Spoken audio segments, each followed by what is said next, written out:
Friends இப்போ பாருங்க நம்ம குழம்பு எந்த அளவுக்கு சூப்பராக இருக்குது பாருங்க. நீங்கள் காசு கொடுத்து வாங்கி வந்து வைக்கிற காலம் கூட இந்த அளவுக்கு டேஸ்ட்டாக இருக்காது. இந்த மழை காலம் செய்யும்போது அந்த அளவுக்கு சூப்பராக இருக்கும். ஒரு சில ஊரில் வந்து மழை காலம்னு சொல்லுவாங்க, ஒரு சில ஊரில் வந்து மின்னல் காலம்னு சொல்லுவாங்க. இது டேஸ்ட் அந்த அளவுக்கு சூப்பராக இருக்கும். இப்போ வாங்க எப்படி செய்யலாம்னு பார்க்கலாம். Hi friends, welcome to Kerala சமையல். கேரளா சமையலில் மழை காலம் தான் செய்ய போகிறோம். வாங்க எப்படி செய்யலாம்னு பார்க்கலாம். ஃப்ரெண்ட்ஸ் பாருங்க, மழை காலம் பாருங்க, பார்க்கறது எவ்வளோ ஒரு சூப்பராக இருக்கு பார்த்தீங்கன்னா, உடம்புக்கு ரொம்ப ரொம்ப ஆரோக்கியம். இங்கே பாருங்க, இதில் எந்த ஒரு கெமிக்கலும் அடிக்காத காலம் இதுதான். இங்கே பார்த்தீங்களா, நேற்று அவ்வளோ மழை பெஞ்சது. அவங்க டேங்க்கு எங்கள் வீட்டுக்காரர் தண்ணி திறக்க போகும்போது இது கிடைச்சதுன்னு எடுத்துகிட்டு வந்தார். பார்த்துங்க, இது பார்த்த உடனே எனக்கு ரொம்ப ரொம்ப சந்தோஷமாயிடுச்சு. இன்றைக்கி காலம் குழம்பு தான் பண்ண போகிறோம். இப்போ வரைக்கும் பார்த்தீங்களா, இந்த மண்ணெல்லாம் முதல்ல போய் கழுவிட்டு எடுத்துட்டு வந்துடலாம். நல்ல காலம்னா வரைக்கும் பாருங்க, இந்த முன்னாடி வரைக்கும் பார்த்தீங்களா இந்த மாதிரி தான் இருக்கும், கலர் இது மாதிரி இருக்கும். இது மாதிரி நீங்கள் உடச்சிட்டு இந்த மேலே இருக்குது பார்த்தீங்களா, அந்த கருப்பு கலர் தூள் எடுக்க ஈஸியாக வரும். இதுதான் நல்ல காலம். எல்லாம் மண்ணெல்லாம் இருக்குது பார்த்தீங்களா, இது நல்லா கழுவிட்டு க்ளீன் பண்ணி எடுத்துக்கோங்க. ஃப்ரெண்ட்ஸ் இப்போ பாருங்கள், எந்த அளவுக்கு நல்லா க்ளீன் பண்ணி எடுத்து வந்திருக்கோம் பார்த்தீங்களா. இங்கே பாருங்கள், இப்போ மண் எதுவும் இல்லாமல் நல்லா க்ளீன் பண்ணி எடுத்துட்டேன். இங்கே பாருங்கள், நல்லா க்ளீன் பண்ணி எடுத்து வந்திருக்கோம். இப்போ உரமா மாற்றி வச்சுக்கோங்க. இப்போ குழம்பு பண்ணுறதுக்கு அடுப்பில் ஒரு பாத்திரம் வச்சுக்கோங்க. இதில் ஒரு 3 டேபிள் ஸ்பூன் எண்ணெய் சேர்த்துக்கோங்க. எண்ணெய் சேர்த்து எண்ணெய் நல்லா சூடாயிடுச்சு. பட்டை கிராம்பு 1 டேபிள் ஸ்பூன் பெருஞ்சீரகம் சேர்த்து கொடுத்துக்கோங்க. பட்டை கிராம்பு சேர்த்து நல்லா பொரிஞ்சிச்சு. 1 டேபிள் ஸ்பூன் இஞ்சி பூண்டு பேஸ்ட்டு சேர்த்துக்கோங்க. சேர்த்துட்டு கலந்து கொடுத்துக்கோங்க. கலந்து கொடுத்துட்டு பொடியாக கட் பண்ணி வச்சுருக்கிறேன் 3 பெரிய சைஸ் வெங்காயத்தை அதோட சேர்த்துக்கோங்க. சேர்த்து கொடுத்துட்டு அது கூடவே வெங்காயம் வதங்கிறதுக்கு உப்பு சேர்த்துக்கோங்க. சேர்த்துட்டு நல்லா வதக்கிக்கோங்க. 10 நிமிஷத்துக்கு நல்லா வதக்கிக்கோங்க.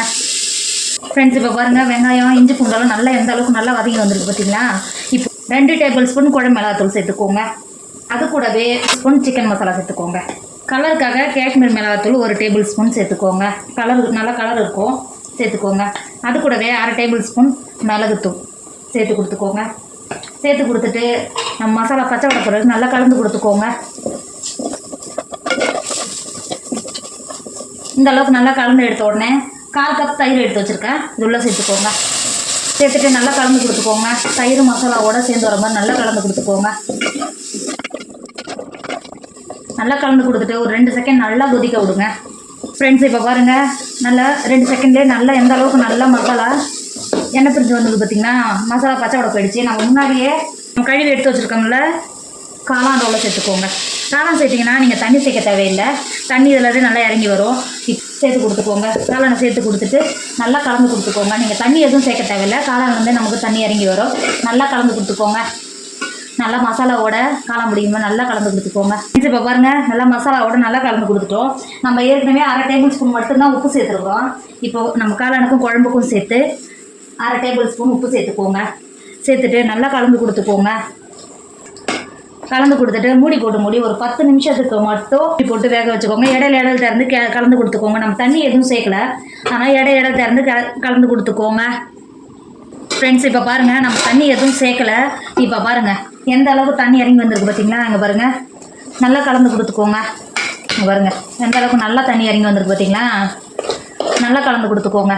கலந்து கொடுத்துட்டு மூடி நல்லா இன்னும் நல்லா வேக வச்சுக்கோங்க. இடையில திறந்து கலந்து கொடுத்துக்கோங்க. ஃப்ரெண்ட்ஸ் இப்போ பாருங்கள், எந்த அளவுக்கு நல்லா வெந்து கிரேவி இங்கே பாருங்கள் எந்த அளவுக்கு நல்லா கிரேவி இருக்குது பார்த்தீங்களா. இப்போ இந்த ஸ்டேஜில் ஒரு 1/4 கப் தண்ணி சேர்த்துக்கோங்க. நீங்கள் எப்பயுமே காளானோ இல்லை மஷ்ரூம் செய்யும்போது அதிக தண்ணி சேர்த்திங்கன்னா ரொம்ப லூஸாகிற மாதிரி இருக்கும், நல்லா இருக்காது அந்த அளவுக்கு டேஸ்ட்டு. இப்போ லைட்டாக தண்ணி சேர்த்துட்டு ஒரு 1/4 கப் மட்டும் தண்ணி சேர்த்துங்க பார்த்தீங்களா. சேர்த்து நல்லா கலந்து கொடுத்துக்கோங்க. கலந்து கொடுத்துட்டு ஒரு 2 செகண்ட் மட்டும் நல்லா கொதிக்க விடுங்க. ஃப்ரெண்ட்ஸ் இப்போ பாருங்கள், நம்ம சேர்த்த தண்ணியெல்லாம் நல்லா வற்றி எந்த அளவுக்கு குழம்பு நல்லா கெட்டியாக வந்திருக்கு பார்த்தீங்களா. எண்ணெய் பிரிஞ்சு வந்துருக்கு பாருங்கள். நல்லா கலந்து கொடுத்துக்கோங்க. பாருங்கள், பார்க்கவே எவ்வளோ ஒரு சூப்பராக இருக்குது. டேஸ்ட் அந்தளவுக்கு செம்ம சூப்பராக இருக்கும். நல்லா கலந்து கொடுத்துக்கோங்க. இப்போ பார்க்க எவ்வளோ ஒரு சூப்பராக இருக்குது. டேஸ்ட் அதை விட சூப்பராக இருக்கும். சாதத்தோடு வச்சு சாப்பிடும்போது, இதோட சப்பாத்தி பூரி பரோட்டா கூட வச்சு சாப்பிடும்போது இதோட டேஸ்ட்டு சொல்லவே தேவையில்லை, அந்தளவுக்கு சூப்பராக இருக்கும். இப்போ மூடி போட்டு இறக்கிக்கோங்க. ஃப்ரெண்ட்ஸ் இப்போ பாருங்கள், குழம்பு எந்த அளவுக்கு நல்லா சூப்பராக இருக்குது பாருங்கள். பார்த்தீங்கன்னா நீங்கள் இந்த மாதிரி மழைக்காலம் சாப்பிடும்போது உடம்புக்கு ரொம்ப ரொம்ப நல்லது. இங்கே பாருங்கள் எந்த அளவுக்கு சூப்பராக இருக்குது பார்த்தீங்களா. டேஸ்ட்டும் அந்த அளவுக்கு சூப்பராக இருக்கும்.